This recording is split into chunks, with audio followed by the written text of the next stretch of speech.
All right, good afternoon. Thank you for coming to join me here after lunch.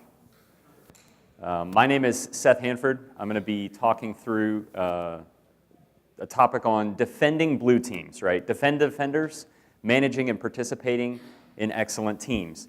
I'm with Proofpoint, where I'm on a blue team there. I also do product security, various incident response things, log management, and the like.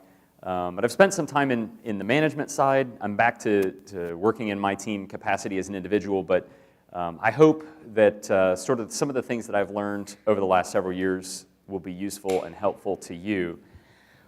What I'm going to try to be talking about and conveying today is essentially this center point where blue teams are under a tremendous amount of pressure. Sort of the top right there, combating human adversaries. That's a big draw for defenders, right? I want to go to a place where, I'm doing not just hard technical work, but I'm also coming up against a human adversary that's constantly changing. And so my job gets to be different every day. And I think for information security professionals, there's quite a bit that's really attractive about the job, right? It's a high-paying field. There's a lot of self-worth and status that comes from a role in information security, right? You get to fix hard problems. You get to maybe, be the guy that registers the domain that stops a worldwide, ransomware attack. You get to, be a fixer. Miko talked about that this morning, where, he wanted to be a doctor, but he went into security because he gets to help people, right? So we get a lot of those things that provide sort of that value out of a role in InfoSec. But then that fact that as a defender, you get the chaos element, and you're not just building things, but you're building things that people are trying to break. So you're building resilient things, and you're constantly having to change. But that puts a lot of stress, right? Because maybe the skill that I have today isn't necessary to meet the challenge of tomorrow. Then there's also the notion that organizations don't necessarily yet have a mindset that makes their budget cycle, their spend for how they try to protect themselves necessarily match up with the needs that they have in defending their organization. It's a challenge for us to explain to them, how much is it going to cost if I don't do this well?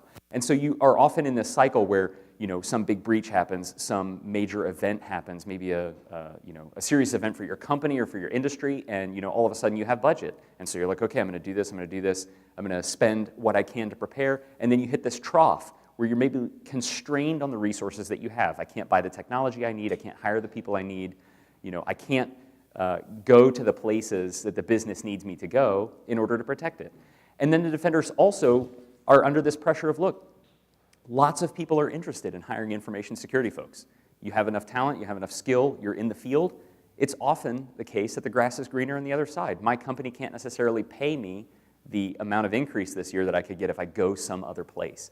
So my premise for the talk is essentially this. As a manager or as someone who is on an information security team, particularly a defensive team, but I think it applies in a lot of places, that emotional care and team care, that self-care of my mindset day to day in the workplace is critically important, because if I'm under attack, if the place that I'm at doesn't have the resources to provide to me to do a good job, and maybe it's not a great working environment because it's constantly in crisis, I'm going to go someplace else. And for an organization, that's a critical failure because you lose that institutional knowledge. And I'm not saying it's not a good idea to go and find new opportunities. I'm just saying it should happen when the time is right. And so what I'd like to do is share a little bit about what I've learned in defending my own teams, and hopefully some things that will be helpful to you as you build, grow, and enhance the team that you're in. So who am I? Seth Hanford. At Seth Hanford on Twitter. I'm on Twitter 23 and a half hours a day. So if you want to catch my attention, tweet something. I spend a lot of time doing that. I probably more than I should. As I mentioned, I'm a blue teamer for Proofpoint. I defend our enterprise and customer production networks in my day job. Formerly, I was a senior lead manager at a Fortune 100 financial company where I was brought in essentially with the mission to take their security operations to the next level. I was blessed with the opportunity to hire 10 people in 4 months. So a lot of what I'm sharing with you, I learned in a very, very stressful 4 months. Successes and failures, all good stuff. Prior to that, I managed a threat research team for a Fortune 100 tech company. I moved into that role from product security at that same company. I spoke at RVAsec in 2014. with some work that I did on the common vulnerability scoring system. So I've done the software vulnerability thing, for quite a bit. A lot of the teams that I've had, geography has played a really important part of how they work together. At that tech firm, we were global. The SIRT team had people in essentially every time zone. So if something was going on, we always had somebody up and about doing something. But collaboration was difficult, so we had to kind of deal with some of those issues. And I am an OSINT hipster. I was in intelligence before intelligence was cool. Then intelligence became cool, and I stopped doing intelligence. I don't know. It's a bad choice, I guess. But OSINT is kind of my thing. That's why on Twitter I follow everyone, and I say nothing. Other than that, one of the key things for me is remote work. I think it's a key to helping information security generally. You can tap into a lot of markets. Over the last 15 years, 11 of those I've worked full-time from home. Some of those years I've worked part-time from home. It's allowed me to do some interesting things. One of the other things that I'm really passionate about, I'm a church planter. I moved to South Carolina from Ohio to start a church because that's something that interests me, and being able to work from home has allowed me to do things and to have flexibilities like that, because at the end of the day, my life, my family, are more important to me than my job, even though my job is important to me.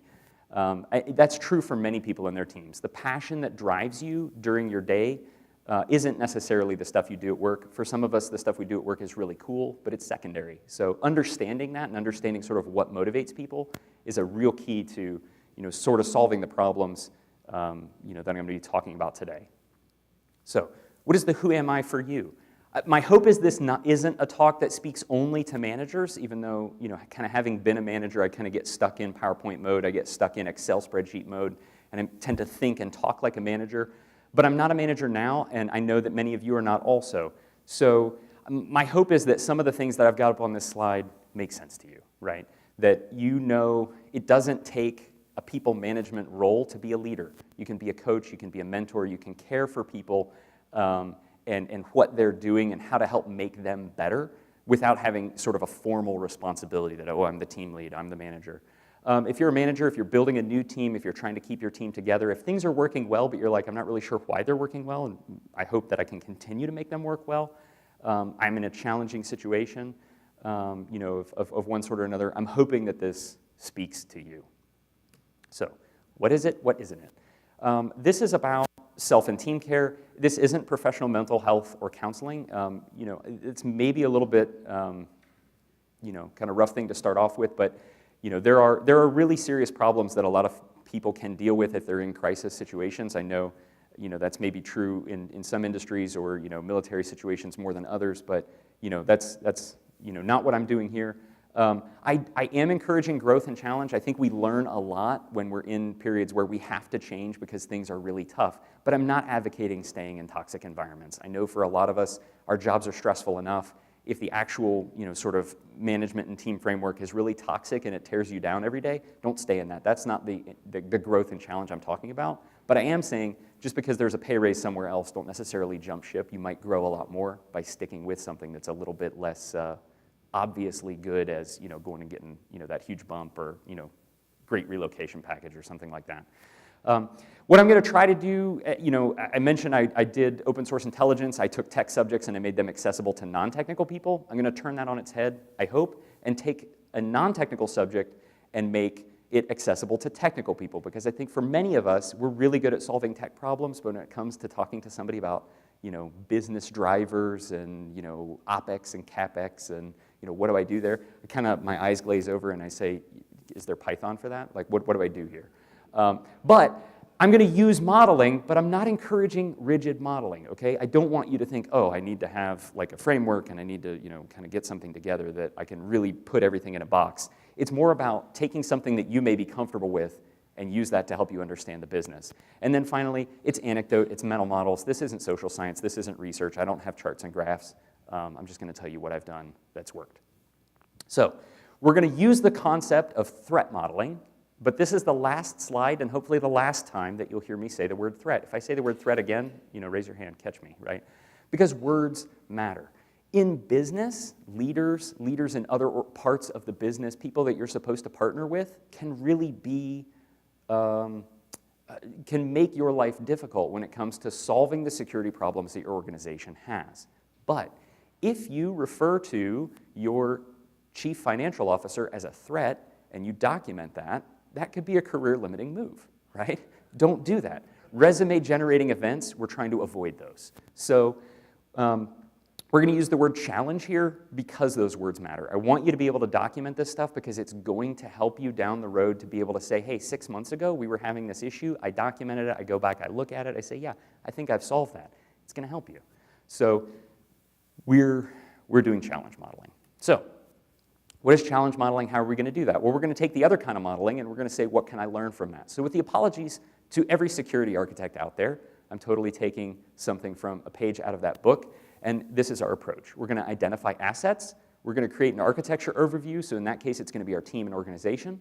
Then we're going to decompose the application. That'll be our goals and our processes, and then we're going to identify, document, and rate our challenges, okay? Simple. Maybe something that you've done before when you've been looking at web stacks or been looking at new, sort of data center architectures or things like that.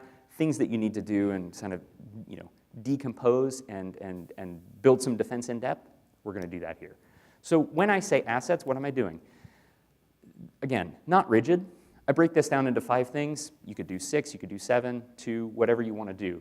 But the assets that we're defending, because we're talking about self and team care, the team itself, the personalities, who I have, their motivations, their impact, across the business, their affect, things of that nature.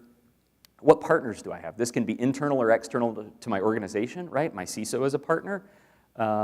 Also, auditors are a partner. The red team is a partner. Other business executives or line of business concerns. Those are all sort of areas that I would have partnerships. And then maybe external as well, right? We may have other people that are coming in and helping us do things. Obviously, we have financial resources, budget, OpEx, CapEx, headcount, open requisitions. Open recs are great as a manager because you're like, yeah, they're going to let me hire people. But sometimes an open rec is even better when you say, hey, if I give you my open rec, can you do this thing for me, right? Don't think of it only as what do I get out of it, but maybe I can help get some of that, influence, right? Which is another one of our assets, political or social capital, right? If you do things that help other teams, they'll help you in return. It's really great. And then inventory, right? This is probably the thing that resonates with most of us. What systems do I have? What feeds do I have? What subscriptions do I have? What data sources do I have? Those are the kinds of things that I need to be effective at my job. All right, architecture overview. If you think about what it takes to make your security program successful, you may have some things that look like this. And I've kind of siloed it out for the example purposes of my sort of fictitious organization for today. We're going to be talking of ourselves as if we are SecOps, okay? We're the security operations team. We're responsible for event detection and incident response. And then maybe the other things that make security successful fall with internal partners inside the security organization. So maybe they do threat intel and communications. That's like a partner team, but it's not me. It's not my team. And then maybe we have other internal partners that are outside of the security organization that do vulnerability remediation, right? Maybe that's IT. And then we have external partners that maybe do some AppSec review for us. And then you'll notice that I've put up here explicitly that 3 of these organizations are responsible for communications, right? So threat intel and communications, corporate communications, and then maybe we have a security awareness partner that helps do like awareness training or communication into the business. So knowing that just because something is a responsibility, it doesn't necessarily live one place, will help you in your architecture overview to say, where do I need to address these problems? Maybe we have a communications issue, but I'm talking to the right people, right? Just because the people I address, on a day-to-day basis might be in CorpCom, I really need to be walking and talking alongside the folks who are doing security awareness or sort of the larger communications, and they're outside my organization, right? So understand what you need to be successful, silo it out, try to figure out, where that lies, and that'll help you in sort of the modeling approach. Okay. Now, let's decompose our team and the goals and the processes. I'm a big fan of mission and vision and team charters because I think many of us sort of assume what we're supposed to be doing and don't necessarily have something succinct that says, this is my responsibility. You might have it in the job description that you got when you were hired. This is my job description. Do you necessarily do day in and day out what's in your job description? Some of us don't do that. In other cases, our organizations are very rigid, and I can say, look, that's not in my job description. I'm not going to do that. But as a team, having a mission gives you sort of a true north. What am I supposed to do? Why am I supposed to be doing it? And then maybe if you have functional areas or sub-teams that are sort of in your, tight groups. So in the case of our fictitious organization, SecOps has event detection and incident response. We might have a mission statement for them, and then each one might have a team charter. But that'll help us understand explicit and implicit responsibilities, right? Anybody run a sim and get all the logs, right? And then have another team come along and say, hey, I need to do this audit report, and I really need to know like how many things we have that are kind of like this or that. And then your event detection people are like running reports out of the sim, and it takes a ton of time, but they have the data, right? So an implicit responsibility comes along and takes maybe an inordinate amount of time away from them. So having a team charter could say, hey, if I go to this, I can say this doesn't really line up with what I'm supposed to be doing. Maybe that helps me understand where the pressures are coming in. Process and procedure is another big, big, big thing. You know, how many of you who are running event detection incident response have playbooks? One guy. Okay, so the rest of you might want to do playbooks, okay? But having that stuff and knowing that when the incident is going down, I know what I'm going to do, what's my run book, how am I going to go through this process is really key. But how many of you have processes for some of the other things that go on? If you don't, you may not know where inefficiencies lie, and you may not know, hey, maybe this thing that we're doing, actually some other team could do much better.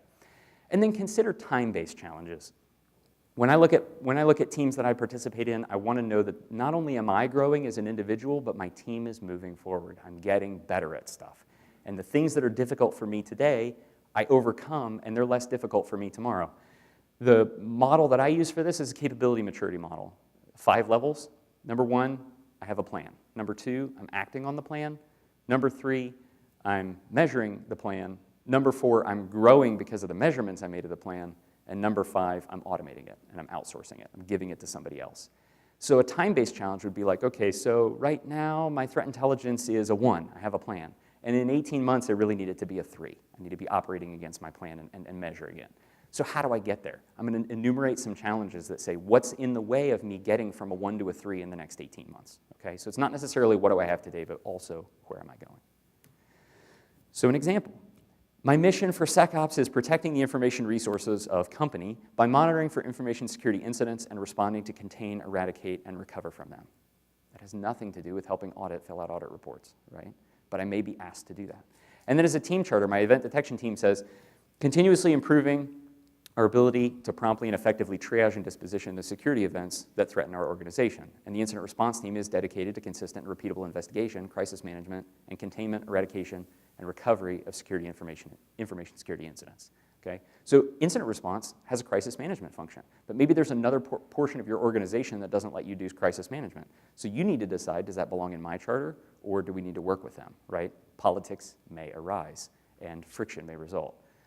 So you need to kind of understand, and your business has to support you in writing these, right? You can't take responsibilities that no one is, delegating to you, but having this helps solve a lot of problems down the road. Because these are the things that my business has agreed, yeah, this is really where I should be heading. Okay, so again, not rigid modeling, right? But this works for me. Internal, external, and partner as sources of challenge, right? And so for the purposes of this discussion, internal would be basically the people under my control or sort of within my mission and charter, helping me accomplish my mission. Partners would be those that aren't in my control, but are also helping me accomplish my mission. And then external sources of challenge would be those that basically have no bearing on my mission. They don't have any commitment to it, but they may be a source of challenge. Some types of challenge to help us sort of describe the things that are coming at us. Social challenges, so this would be personalities, this would be interactions, this would be organizational politics. Error and misuse, this would be the skills and capabilities that exist and whether or not they're used for their intended purpose or to harm the mission, right? Financial, you may have the ability to buy equipment with capital expenditure, CapEx. You may not have OpEx. You may not be able to get subscriptions. You may not be able to, get, things that recur there. Understanding how your business deals with that stuff is going to be important. Crisis. This is a really, really important one, especially for blue teams. Our job is to be involved in crisis, right? Bad things happen. I'm going to stay up for the next 3 days, 6 days to try to figure out what's going on, and I'm going to get through this. But if we don't understand how to deal well in crisis, it can persist for longer than it needs to. So any unstable or critical condition, definitely consider that to be a challenge. Responsibilities. We talked about this a little bit, but the kinds of things that you get asked to do, some of them are fully within your wheelhouse, things that you must be doing. But for those who have forensics teams that have to deal with internal employee actions,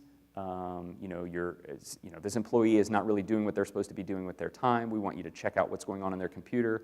And then you get into IR folks who end up having to look at, objectionable material or really difficult conversations or really hateful things or whatever.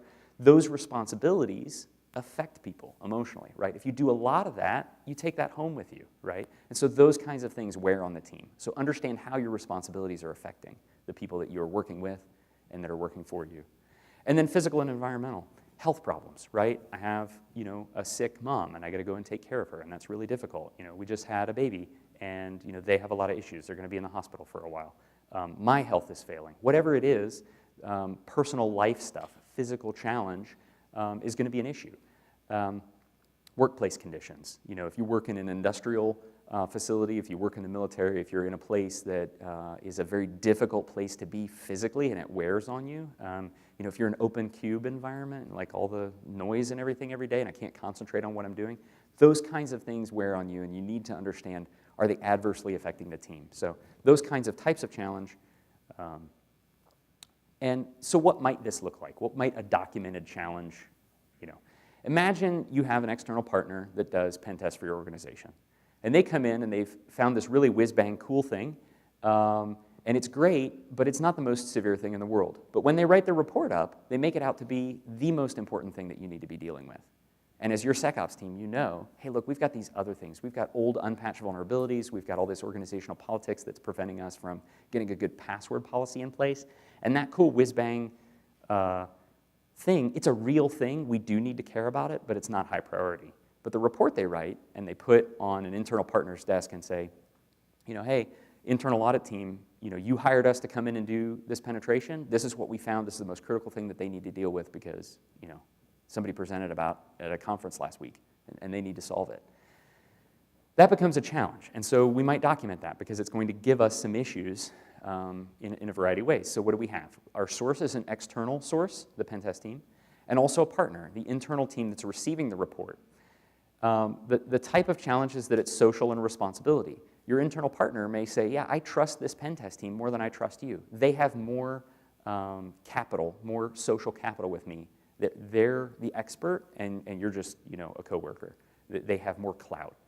And because of that, I'm going to give you more responsibility. You got to go fix this niche issue and not the core issues that that you really need to be focused on. We'll call it medium severity, right? I'm not going to spend a lot of time on how to rate these things, but maybe it's a big deal because it's going to take a lot of your time. And then it's going to impact your influence and it's going to impact your team. Your team may regret and begrudge the fact that they have to go and deal with this niche issue when they know that there's serious issues that they deal with, maybe incidents day in and day out. And they're like, we're never going to see this niche thing. Or if we do, we're not going to see it the 50 times that we see this other stuff that we have to deal with.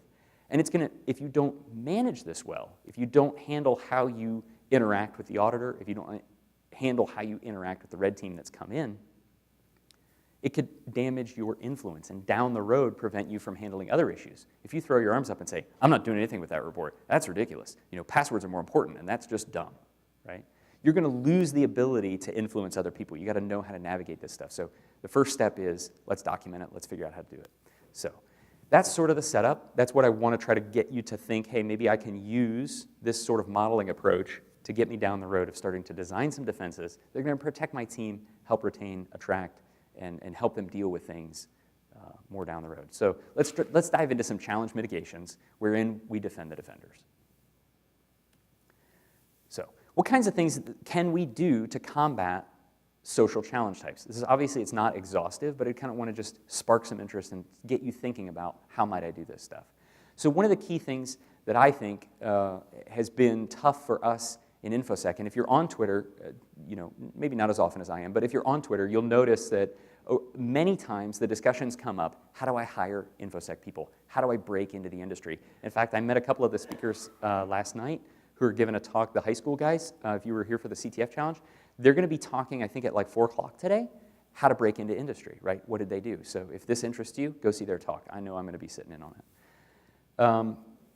The idea of I have to hire experts, and if I have an expert, it's okay if they have social quirks and they're like really mean and they're not nice to be around, because at least they're an expert, right? And that's what I need. I really need the technical skill. It doesn't matter if they're not a good people person.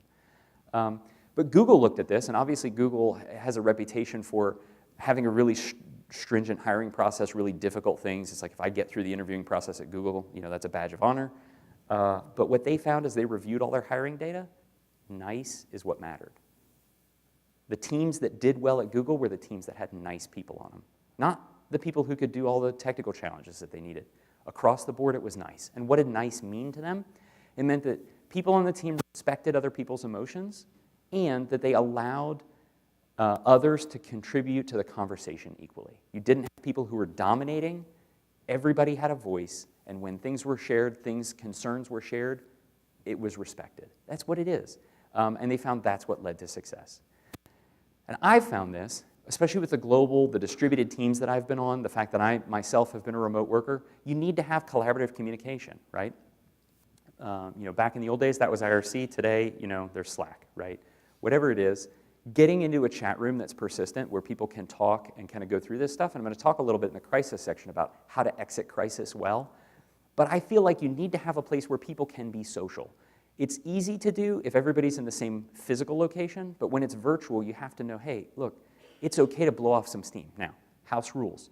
This is not disrespectful, right? We have to be able to make sure that it's still a nice environment, right? But if you can't have some dark humor among your incident responders, right? Like things aren't going to go well. These guys and gals deal with difficult stuff, and they're under pressure a lot of times. But they have to be able to vent that, right? If you can't exit crisis well, it will eat at them. And if they think that what I say in chat is going to get me fired, you're not giving them the firewall that they need to be able to express this stuff and get it out of their system so that they can be on for the next time that they need to be on. Another thing is, treat your people well. The best $1,500 I ever spent as a manager. I had just gotten done hiring those 10 people in 4 months. 3 of them came in January.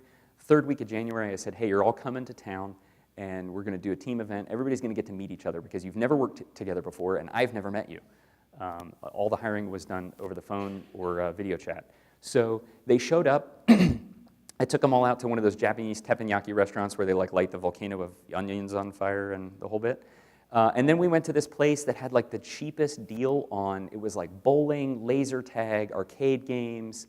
So for 15 people, I spent $100 a head, and that team bonded like you would never believe. There's one guy who said, hey, I really hate it when people say happy birthday to me. I'm like, oh, that's good. So then I went and I had them make a big deal of it and say happy birthday to him and come out with this little flashy button thing that looks like our Hack RVA badges. It had the blinky lights on it and a bunch of balloons, and we hand it to him and I take a picture. And that picture has never been on the TV wall in the SOC. It hasn't been there. But the team bonded in that moment, right? And it carried them through. So invest in times of plenty. You will reap reward when things are tough, right? We can make jokes with people, in these situations, because we had that experience, right? Nobody on the team is good at bowling, but they had a lot of fun doing it, right? When you can, though, make sure it's not a mandatory thing, and work with your business and say, look, you just hired 10 people. The salary that you're paying them, $1,500, is nothing compared to that. And we had to do it in an evening, but when you've got people who are local, they've got family, right? Try to say, hey, look, can I do that Thursday, during the day, right? They're already going to be here at work. Let me use this time. It's a work thing. It's really important. It helps. Hey, error and misuse. Hire for potential, but expect and foster growth, right? You want to get somebody into your team, bring them up. Some of the best people that I've hired, had no security background. I got into security. I was a sysadmin, right? But security can be taught. If you bring people in who don't know, you've got to commit to train them. There's nothing worse than saying, hey, you have some tangential skill. I think you could be good at this. Come in. Okay, you're in. Now, sink or swim. right? You got to figure it out. You can't do that to people. But if you want to staff your teams, you got to be willing to take the risk to bring people in who don't have 10 years of experience in information security. I have to be able to be, okay, you know what? If I get a good application developer, they can help me with code review. I just got to teach them the kinds of constructs that they're looking for, right? The other side of this, I've worked on some teams that have had absolutely phenomenally brilliant people who, I will never be. But I've heard, yeah, I'm an expert. I can't document my art. It's just a thing, I feel it. And then stuff comes out, and it's like all this really cool stuff that I do, I can't write that down. That is so destructive to your teams because it makes the people on the team say, yeah, I'm not the expert. I'm not that guy. I don't think and operate that way. So obviously, I'm behind them. Additionally, they can document it. In crisis, I just heard of a really cool book. Karsten told me last night that he was reading one called Black Box Thinking that sounds really close to this concept, where it's this idea that you have to have good review of what goes well. And the two examples that he took from that book were about medicine and about aviation. And that's the same that I looked at when I was looking at this to write my presentation. That in aviation, you have checklists, right? Pilots, checklist, everything. When you're in crisis in the emergency room, you have a procedure. You do it the same way every time because you get tunnel vision and you can't think straight on how to do stuff. And so if a person is doing security work for you and they can't document it, they're going to have trouble with consistency and repeatability. They're not going to do the same thing the same way every time. In forensics, that's damaging if you don't do things the same way every time. But when it gets into the finer points of this stuff, it's also hard to get consistency between team members, right? So when I have an incident and the person who's the expert is running 3 incidents and another person's running 2 incidents, it's like I'm going to get different work product between the people, right? I can't have that. I need things to be much more consistent. And I talked a little bit about the capability maturity model earlier. Automate the boring stuff, right? If I have procedures, it was great. I had a leader who asked me to buy orchestration products, and I was working on team procedures. I'm like, why am I buying orchestration if I don't have a procedure for that, right? What am I going to orchestrate? A procedure I don't have, right? If I can't explain how I'm supposed to do it, I can't automate it. So that'll help you offload responsibility. And then learn, train, document. Financial. Understand how your business does budget. The way I do my household budget is not the way that any business that I've ever worked for has done budget, so my personal experience doesn't help me. I got to learn how to do that stuff. Buy the right things and build the right things. If you've got the time and the resources to build stuff, that's great, but if you end up maintaining tools, and that becomes now a responsibility, is I've got to keep this baling twine thing up that does really cool, awesome PowerShell, but nobody else knows how it works, and it takes more time to do that than it does to do my other work. That's tough, right? You're in a bad situation. You maybe needed to buy something that solved that problem. Another thing that's been phenomenal for me, and I still am terrible at doing it, keep a running list of needs, right? There will always be a time when somebody will come to you and say, hey, I've got X amount of dollars and I have to spend it, and if you can tell me right now what you need, I'll buy it for you. And you're going to be like, yes, I need many, many things. I don't know which one. I don't know how much it costs. What am I going to do? Keep that running list of needs. And if you have challenges documented, then you can go back, and this can be a justification. You can say, look, I have this challenge. I have this thing that I'm not doing very well. And you've given me enough budget. I can't solve my number 1 challenge, but I can solve my number 4 challenge because I know how much it's going to cost to solve it, and I can probably do 70% with that budget you've given me. And you know what you're going to do? You're going to get it because somebody else isn't going to be able to articulate that need. So understand how finances work in your company, and it will go well for you. If you're a manager, I have seen time and time again, look, I can only give so much in raises. I can only give so much in bonuses. Somebody else is going to leave the organization. Fight for your people. You know they're good. You know that they're doing well. If somebody comes and says, this is your budget for bonuses, you can haggle that, right? If you've got influence, you can haggle it more. If your people are doing well, you're documenting things well, you can go through a process to say, look, help me make this better for them. Help me make the raises better. Fight for their ratings, right? If you're in an organization that does, all that stuff tied to the rating that they get, help your people to document this stuff, that they're doing really well, and advocate for them because it's going to help them, and they're going to really build a lot of trust in you and what you're doing. Okay, crisis. I've done a lot of crisis management in a lot of different fields. In InfoSec, it's a little different than some of the other stuff that I'm involved in, but again, when you have something that you can fall back on when your mind goes a little sideways because things are not good, it helps. And the one thing that has stuck with me in crisis management is lead. Limit, evaluate, act, depart. And oftentimes I find myself in that sort of fight or flight, and I'm like, lead. Okay, limit the damage, evaluate the situation, take action, and depart. Get out of there. There's a study that I've got linked up here, article, an article that I've got linked up here that came out of Harvard Business that says that in crisis there are two phases. There's an emergency phase and there's an adaptive phase. In the emergency phase, you want procedure because people get tunnel vision. They don't do the right thing. They get, they're in shock. You want procedure in emergency. Emergency procedures save lives. They help people get through well. But once you get out of emergency phase, you need to go into the adaptive phase because in the procedures, if I rigidly stick to what I did, that's how I got into the crisis, potentially, right? So I need to be able to adapt, and I need to be able to figure out how to not have that crisis happen again. Another key thing is lead by service, and this isn't at managerial level leadership. This is how do I influence other people? Lead by service, not by authority, right? One of the people that I follow on Twitter, Sarah May, I think she's definitely a leader. I don't know, she may be a manager of software development teams.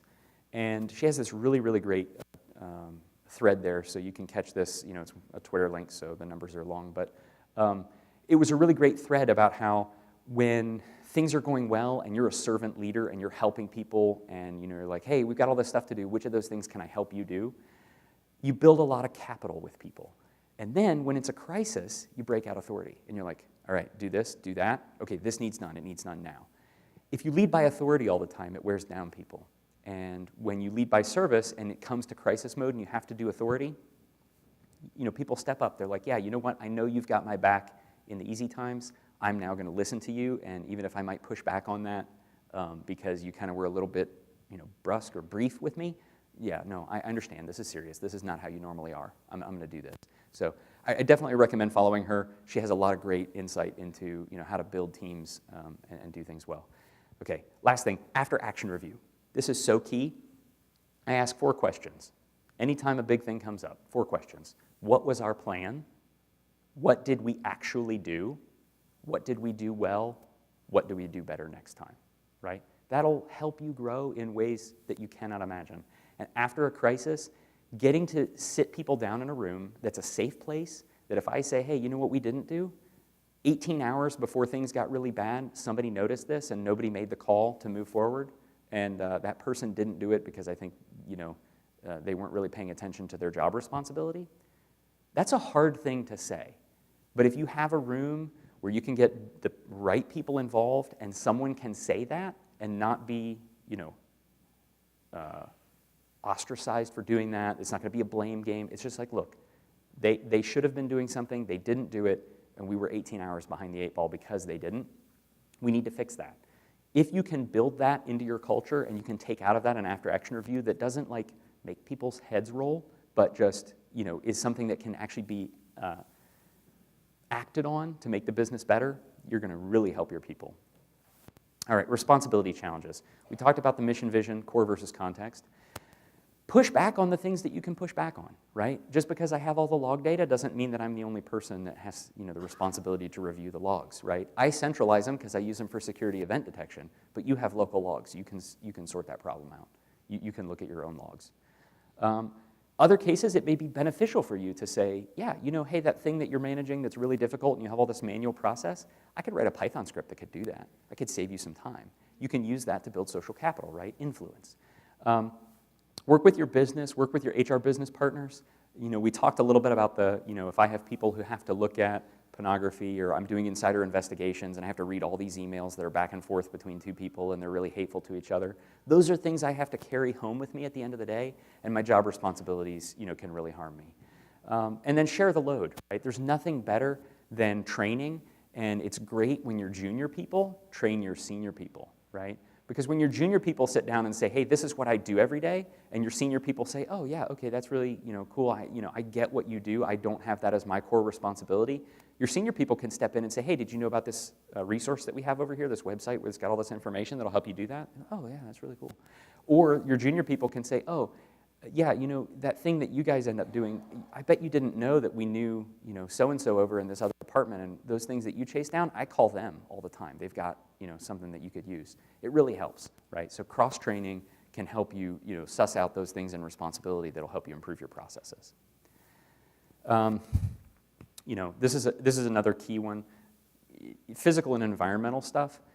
Your team gives you a large part of their life, right? I mean, you pay them, right? But they're giving you 40, 50, 60 hours a week, and they have other things that are bigger concerns, right? Family, illness, other things that are vitally important to them, and you're helping them deal with those.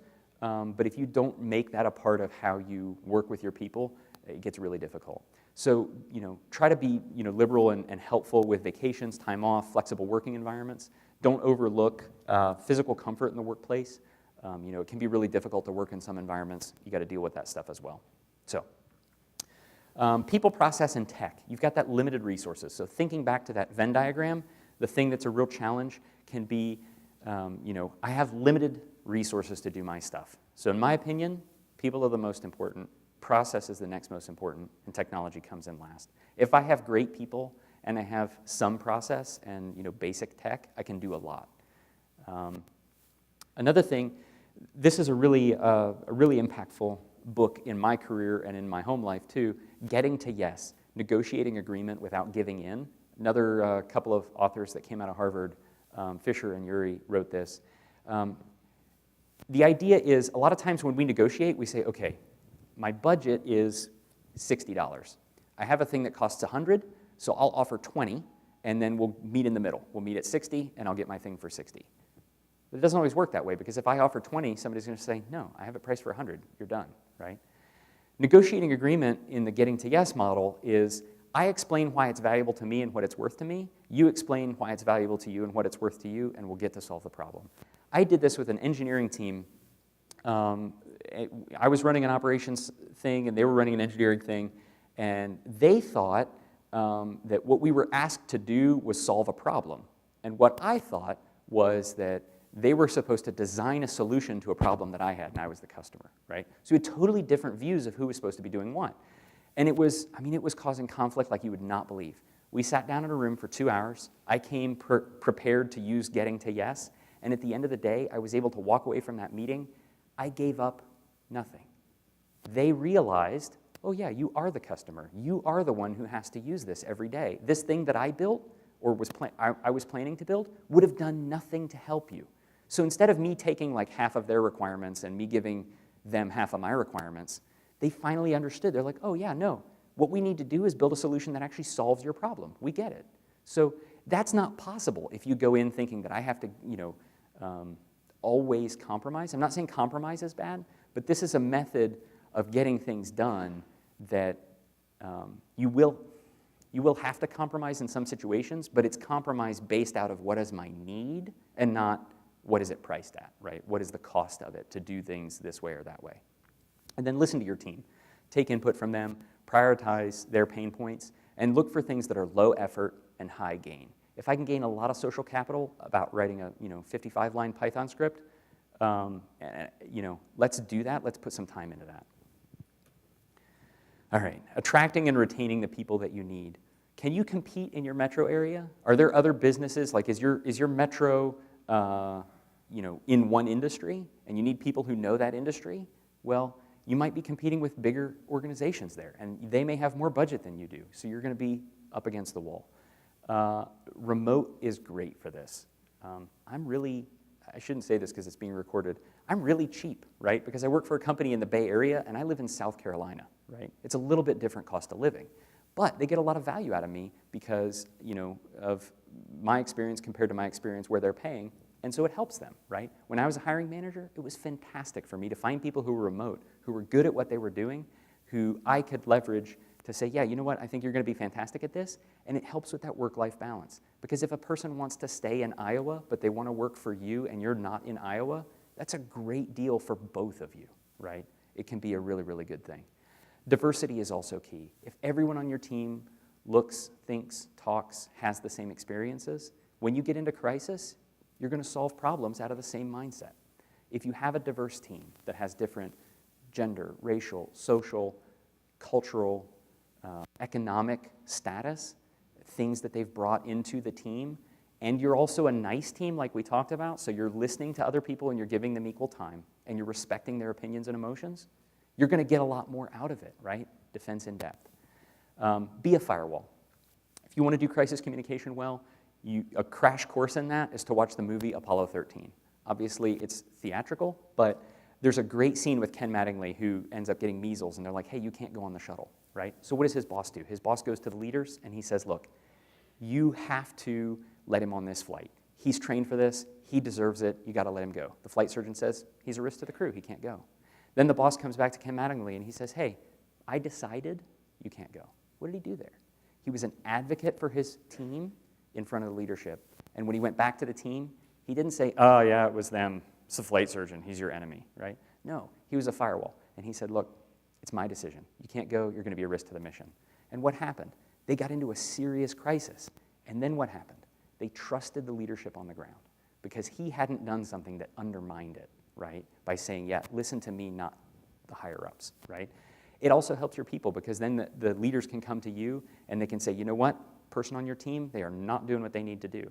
And then you can go to your team and they don't feel like, hey, they're out to get me, right? You can advocate for them in reverse as well. Okay, human adversaries. Understand that some of your pressures are not bad luck. They're orchestrated to set you off balance. How many different file formats are coming in an email and dropping ransomware, and which defenses do you have in place? They're changing multiple times a day, right? It's to throw you off. The kinds of things that are happening in your networks, they're sending stuff to your CFO and they're sending stuff to somebody in finance and saying, hey, I'm the CEO, approve this wire transfer, right? They're coming after you and they're hitting your weak points because that's going to throw you off and that's going to make it difficult for your teams to deal with stuff. But you have to balance operational security against real risks. If you let your teams become over-paranoid, they're going to generate their own stress. Realistically deal with, okay, what are the things that we have to care about? I may not have to care about stuff that other teams have to deal with. I need to know what my own things are, and I need to deal with them. And then the last thing I've got, you've got to work with your partners. Does your security team have a working relationship with the executive administrators in your company? Can they reach out to you and not be made to feel like an idiot if they report an email that they're like, I'm not sure if this resume is correct, I'm not sure if this ACH transfer is correct? Are you going to say, no, you're dumb, obviously it's not? Or are you going to say, yeah, you know what, absolutely, that's been going around. That's a really big deal. How can I help you? How can I make your life easier? I know it's really important to know, I know you have delegation responsibility on the CEO's inbox. I need you to send me that email, and I know they're busy, but I need to know if they opened it, right? Those kinds of things. You need to defend the defenders who are also your partners, right? You need to apply these same sorts of mitigations to other people who are also on the front lines with you. So I hope this has been helpful to you. It's been helpful for me to live through it and kind of work through it. But thank you very much for your time. I know you don't have much of it, and I appreciate you spending it with me.